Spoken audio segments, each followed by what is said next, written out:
My daughter's dance teacher stole her choreography and sold it to a pop star's tour. We sued for every dollar. Every morning, before the sun drifted high into the sky, I would watch Mia, my brilliant, determined daughter, dance like the world was hers to command. At just 16, her dedication to perfecting each step told me that she was meant for something extraordinary. I recall the soft hum of the early hours as she rehearsed her original contemporary routine in the quiet of our living room.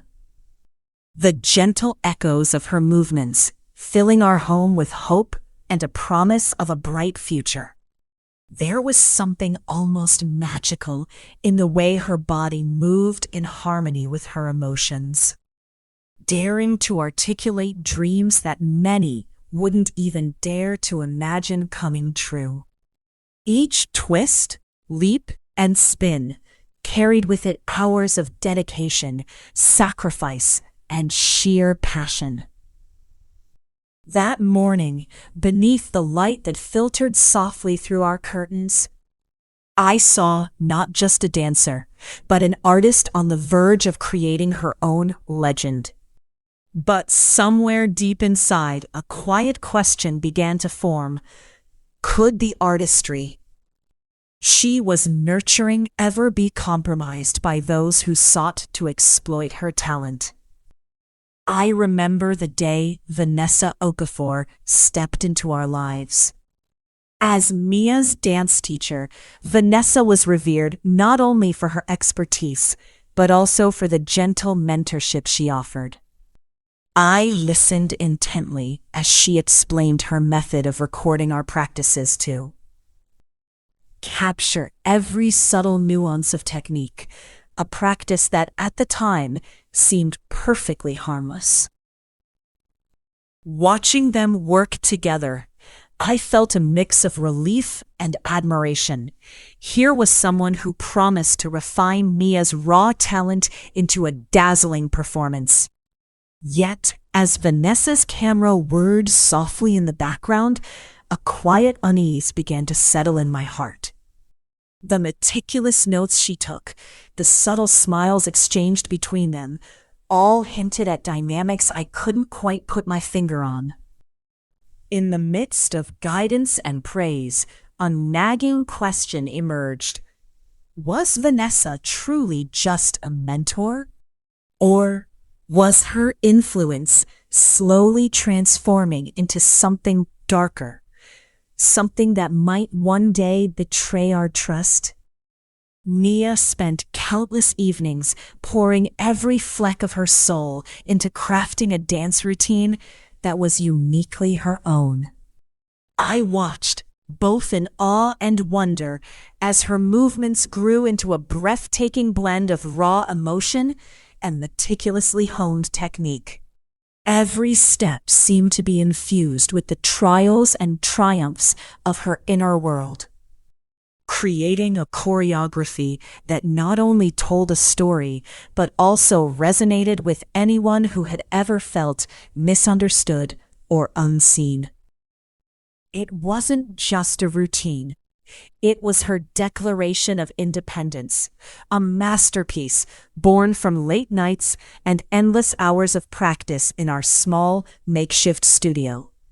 As she refined her creation, I felt immense pride in how her vulnerability transformed into strength on that stage.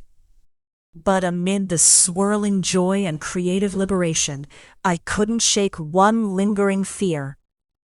What would happen if the brilliance of her work were to be claimed by someone else? As days turned into weeks, Vanessa continued to document Mia's every practice session with an air of clinical precision. I trusted her implicitly, believing these recordings were purely a tool for refining Mia's technique. Watching her click record, I sometimes wondered if there was more behind the lens. A motive unspoken, but perhaps subtly sinister. The room, charged with passion and effort, was being archived frame by frame, an act seemingly benign, yet profound in its implications. I often found myself questioning whether every captured movement was an ode to Mia's hard work or the beginning of an unanticipated appropriation. The sanctity of creativity, it seemed, was now bound within a digital vault that belonged to someone else. And in those moments, as I sat quietly in the background, my mind raced. Could the very essence of Mia's artistry be misunderstood or even stolen, hidden away behind the guise of mentorship? The day of the regional competitions still feels vivid in my memory. I was there in the audience, brimming with anticipation and pride as Mia took to the stage with her groundbreaking routine. It was more than just a performance. It was an emblem of her creativity, resilience, and dedication. With every graceful leap and every controlled spin, she not only captivated the judges, but also our hearts back home. When her name was announced as the champion in not one, but 3 competitions, every moment of sacrifice we had endured seemed to crystallize into a celebration of pure talent. The applause resonated in my ears, affirming that her journey had only just begun. Yet, even in the midst of such exultation, a tiny seed of worry began to sprout in my mind. What unforeseen challenges might lurk behind the next stage of her career? The local papers, online blogs, and even some small TV segments began to sing praises about Mia's extraordinary talent. As her proud mother, I found myself both elated and anxious about the rapid attention that now enveloped our lives. Every interview, every fleeting headline seemed to confirm that Mia was destined for something monumental, a beacon of hope and inspiration in the competitive dance world. Friends and neighbors showered us with compliments, and soon enough, opportunities started funneling in, each one promising a future laden with promise. But as we navigated this surge of recognition, I couldn't help but wonder if such rapid acclaim would inadvertently attract dark corners of intent, or if it might expose the fragile boundary between genuine support and opportunistic exploitation. In those moments of joy, as the world celebrated her rise, a deep-seated question began to echo in my heart. Was there a cost to magic when the gaze of the world became so intense? Amid all the rising fame, Vanessa received a phone call that would eventually set a chain of events in motion. A major production company, dazzled by her previous work, reached out with an offer to work as a freelance choreographer on a pop star's world tour. I remember the way she talked, her voice firm with confidence, yet sprinkled with a spark of excitement about the new challenge. While I was initially thrilled for her, a shadow of doubt crept in. The prospect of her creative talents being whisked off into the electrifying commercial world was as mesmerizing as it was unnerving. It was a chance that promised wealth and recognition, but also raised an unspoken concern. Would this new environment blur the lines between genuine mentorship and the commercial exploitation of Mia's artistry? As Vanessa's eyes gleamed with ambition during our conversation that evening, the unthinkable question loomed. Could the step into a glamorous but treacherous arena lead to a betrayal of the trust we had so carefully built? I will never forget that gut-wrenching moment when our world seemed to shatter. One evening, as Mia's father and I sat down together in front of the television, we were confronted with an image so surreal that it nearly made us recoil. On the massive screen, backup dancers performed a routine that was uncannily identical to the one Mia had created. The choreography, the very steps that had been her pride, her soul, rendered in movement, was now being showcased on a pop star's world tour. The name under the spotlight was not Mia's, but Vanessa's, credited as the choreographer for this commercial behemoth. My heart sank with disbelief. How could something so personal be twistfully claimed by someone who once stood as her benefactor? Every fiber of my being screamed injustice, and I felt an urgency to protect my daughter's creative legacy. But as the performance played out in stark clarity, a chilling thought danced in my mind. Was this just the beginning of a betrayal that would upend everything we believed in? It all began with hushed whispers backstage, where murmurs about uncanny similarities between the pop star's routine and Mia's original choreography floated like dark secrets in a dimly lit corridor. I remember standing near the shadows after one rehearsal, the clamor of dancers fading into a palpable silence, as I caught fragments of conversations that hinted at something deeply unsettling.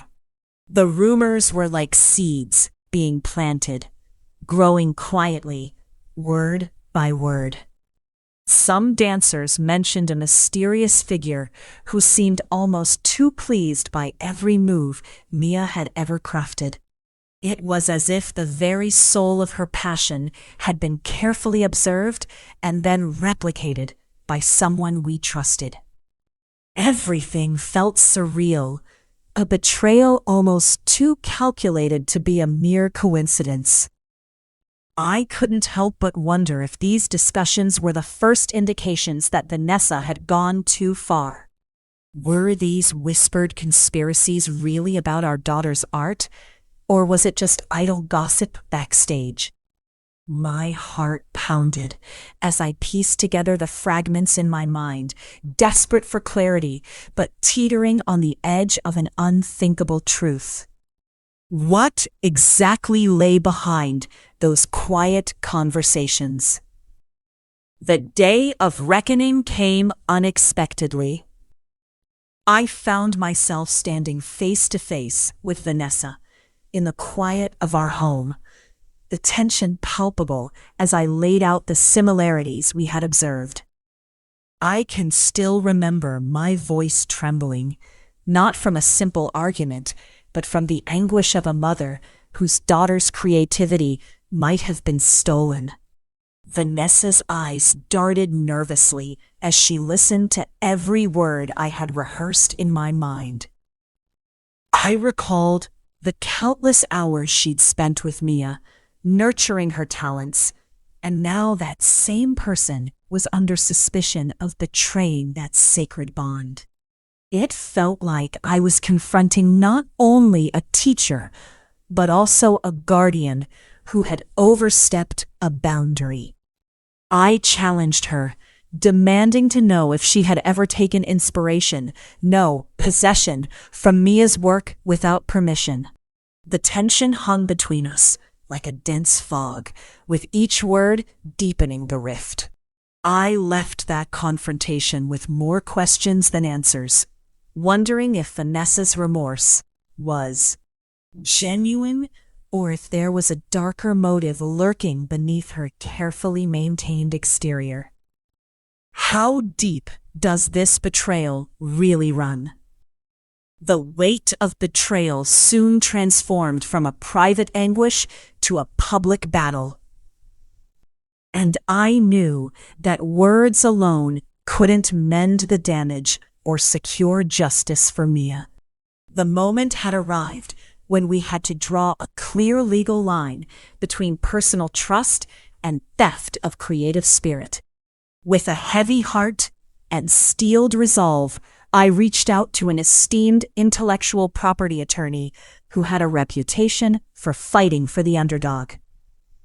Every meeting with the attorney deepened my understanding of the delicate realm of intellectual property.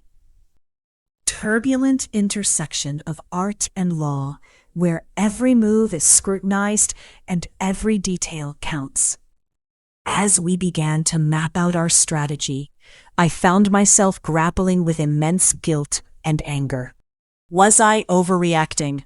Or was this the necessary step to protect my daughter's artistic future? The shift from personal betrayal to an all-out legal battle wasn't just about money. It was about validating the principle that Mia's hard-earned creativity deserved protection. The courtroom preparations were already gathering momentum, but one question still loomed large.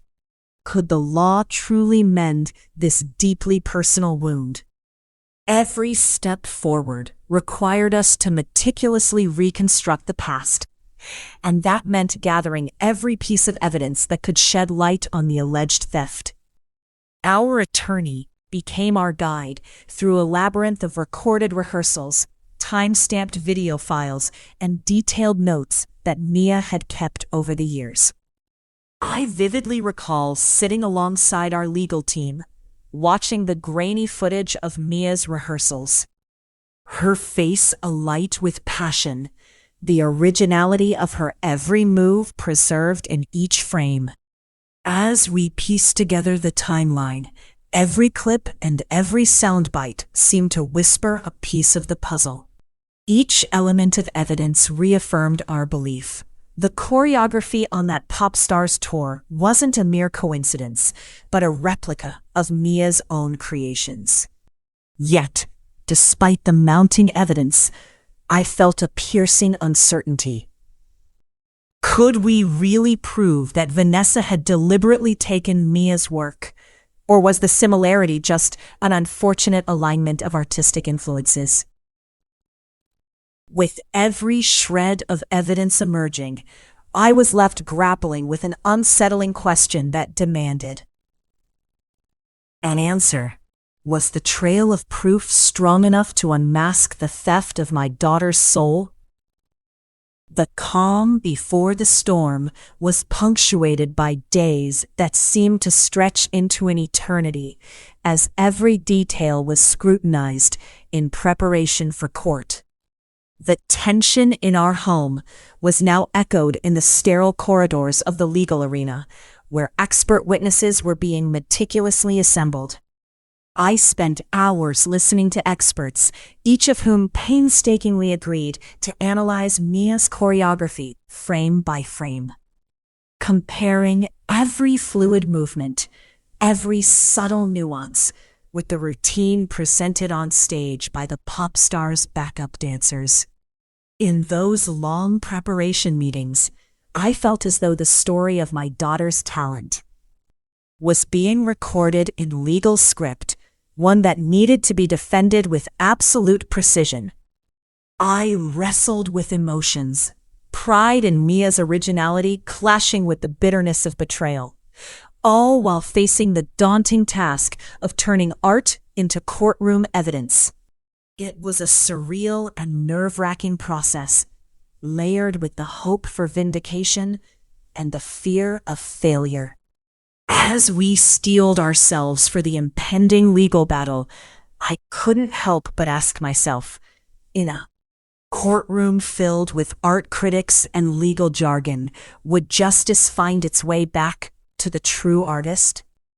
Behind every legal strategy and expert testimony lay a personal story marred by heartbreak. I found myself locked in quiet moments of reflection, haunted not only by the betrayal, but by the feeling that a piece of Mia's artistic soul had been callously stolen. The routine, which once symbolized her courage and creativity, had become a bitter reminder of trust misplaced.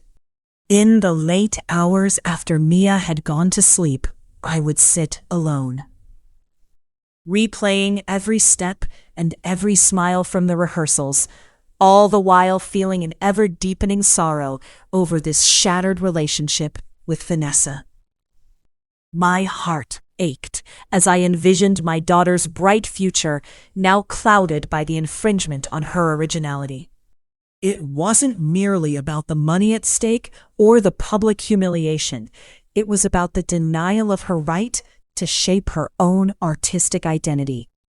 This personal battle was as deeply emotional as it was legally complex, and every recollection left me wondering, could Mia ever reclaim the joy and pride in a creation that had been so deeply intertwined with her very essence? The courtroom soon transformed into a stage where every second of dance was analyzed with surgical precision. I watched in awe and residual pain as experts from both sides took to the stand, their presentations a blend of art and technical dissection. Each frame was treated like a piece of art that could unmask the truth. They tirelessly cataloged each move, pausing on imperfections and similarities that others might have overlooked. I sat there, a mother's heart on edge, as these experts laid out side-by-side comparisons of Mia's rehearsal footage and the pop star's performance. Every paused moment on screen felt like a revelation and a reminder of what had been lost. It was a scene from a surreal play where even the smallest detail held tremendous weight. The suspense built with every new piece of evidence, leaving me to wonder if the meticulous dissection might finally reveal the betrayal in unequivocal terms. In that charged atmosphere full of technical jargon and fervent defense, the ultimate question resonated in my heart. Would the verdict be drawn by the precision of frames, or would ambiguity cloud justice for my daughter?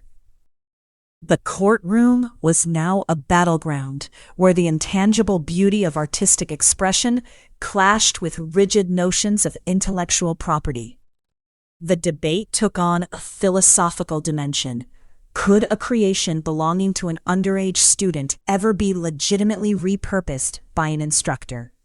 Every argument presented in the hushed, tense courtroom dug deeper into the nuances of legal ownership versus the raw emotion of artistic creation. I felt every word as if it were a personal indictment against the theft of Mia's labor of love. The defense argued that in the collaborative nature of dance, such attributions were bound to get blurred over time. Yet, for me, the line was sacrosanct, a line that should never have been crossed. The fervor in the courtroom was matched only by the emotional turmoil I battled within. Torn between fighting for justice and protecting the innocence that the dance had once symbolized for my daughter.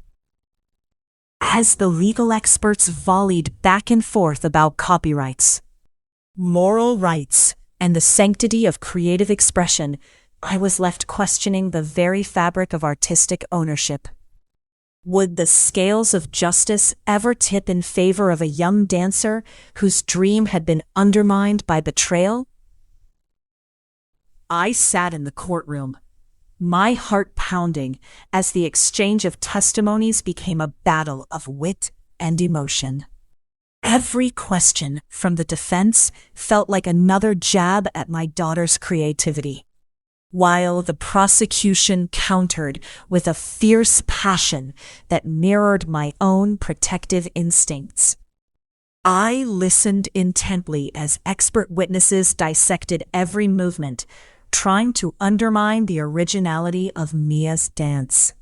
At times, it felt as if truth and fiction were tangled in a web of technical jargon and carefully chosen words.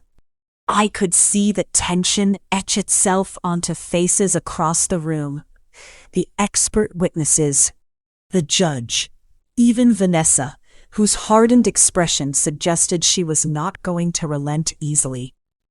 Each pointed question was like a piece of the puzzle, testing whether Mia's innovative routine had truly been stolen or was merely inspired by a mentor's hint. As I clutched my hands together, I couldn't help but wonder, could a series of well-timed steps and precise movements be reduced to mere technical influence, or was there something more, something deeper at play? Or was there something inherently unique about the artistry my daughter had poured her soul into? What hidden details might the next testimony reveal? Sitting there, I felt as though I was watching two reflections in a mirror. One, the original creative spark in Mia, and the other, a shadow that had intruded upon her legacy. The forensic dance experts took the stand, displaying side-by-side videos that compared Mia's routine to the backup dancers on the Pop Stars tour. My eyes welled up as I recognized the unmistakable cadence of every step, the delicate turns, the precise lifts, all echoing Mia's unique style. The experts went into breathtaking detail, analyzing every fraction of a second, frame by frame. Their words resonated with me, confirming the heartbreaking truth that my daughter's work, so pure and original, had been paralleled almost identically on a global stage. As the comparisons became more compelling, I held on to the hope that justice would shine through this mirror of motions. Yet deep down, I wondered if the defense could ever discount the undeniable connection between my daughter's creation and what was being presented on that tour. Was there any room left for doubt in such stark evidence? I listened closely as the cross-examination turned its relentless spotlight on Vanessa. Every question chipped away at the carefully constructed image of her as an impartial guide. Instead, her credibility was slowly being undermined with revelations of conflicts of interest and blurred boundaries between mentoring and exploitation. The prosecution painted a picture of a mentor who had overstepped her bounds, while Vanessa's own admissions hinted at a personal ambition that clouded her judgment. Watching her squirm under the pressure, I felt a mix of vindication for Mia and sorrow for the loss of trust between teacher and student. The shifting narrative left me wondering if Vanessa had ever truly recognized the artistry that was Mia's own. Every wrinkle of doubt deepened the feeling that perhaps my daughter's brilliance had been overshadowed by an opportunistic desire to capitalize on another's passion. Could the truth of her intentions ever surface in full clarity during the trial? In this courtroom drama, I found myself drawn into a debate that reached far. Beyond the specifics of dance moves, it touched upon the very heart of artistic ownership. Both sides wove passionate arguments about intellectual property and the ethics of creative expression. I listened as attorneys invoked the sanctity of a creator's rights, questioning how society should protect the delicate bond between inspiration and exploitation. It was a dialogue that forced everyone present, including me, a mother standing for my daughter's legacy, to reconsider what it means to own a piece of artistic soul. Each legal precedent mentioned, and every historical case cited, echoed the hope that art, in all its forms, deserves respect and equity. But even as these lofty ideals were defended, a nagging doubt crept in. legal definition ever fully capture the emotional connection between a young dancer and her craft? Would the court acknowledge that creative rights extend beyond mere legal jargon to the realm of human talent and passion? With every word, the stakes kept climbing. In the final stretch before closing arguments, I could feel the electricity in the room intensify. Every piece of evidence taking on new weight as it was re-examined by both legal teams. I sat there, hands trembling slightly, as the atmosphere grew charged with anticipation. It was not just a case about choreography. It was about recognizing a young girl's passion and protecting her right to create without being exploited. The defense unveiled their final push, emphasizing technicalities and seeking to obscure the blatant replication. Meanwhile, the prosecution rallied behind every frame of Mia's original performance, each detail more irrefutable than the last. The air was thick with an unspoken realization that the verdict could change how creative works by young artists are protected forever. But as the clock ticked closer to the moment of truth, I couldn't help ask myself, would justice finally be served in the way Mia deserved? The moment the jury retreated to deliberate, the courtroom seemed to hold its collective breath. I could almost feel the weight of every opinion and every piece of evidence anchoring our fate in that small, secluded room. In that quiet interlude, I replayed every testimony, every carefully crafted argument, as though searching for the hidden key that would unlock the ultimate truth about Mia's creation. The expert analyses echoed in my mind, and the impassioned words of witnesses formed a tapestry of conflicting perspectives. It was a time filled with agonizing uncertainty, the kind that makes every second stretch into an eternity. I sat there, silently praying that the integrity of Mia's artistic spirit would shine through. But with every tick of the clock, a nagging question persisted. Would the nuances of creativity and the ethical responsibility to a young artist be safeguarded by those making the final decision? Could the jury navigate this maze of evidence to deliver a just verdict? The day of reckoning finally arrived. I was present as the jury returned, their faces inscrutable as they began to deliver their long-awaited decision. Every eye in the courtroom was glued to the proceedings, and my heart pounded with hope and trepidation. The judge's voice resonated through the room as he detailed the court's reasoning, a landmark affirmation that Mia's original choreography was indeed her intellectual property. A ruling that resonated deeply with anyone who had ever felt the sting of creative theft. This wasn't just a win for my daughter, but a triumph for artistic integrity everywhere. Yet, as the words washed over me in a tide of vindication, I couldn't help but notice the lingering traces of disbelief on some faces.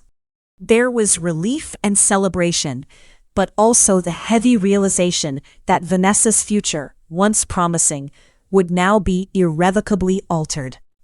Would Vanessa ever regain the standing she once held, or was this the end of an era for her career? In the quiet moments following the verdict, the courtroom slowly emptied.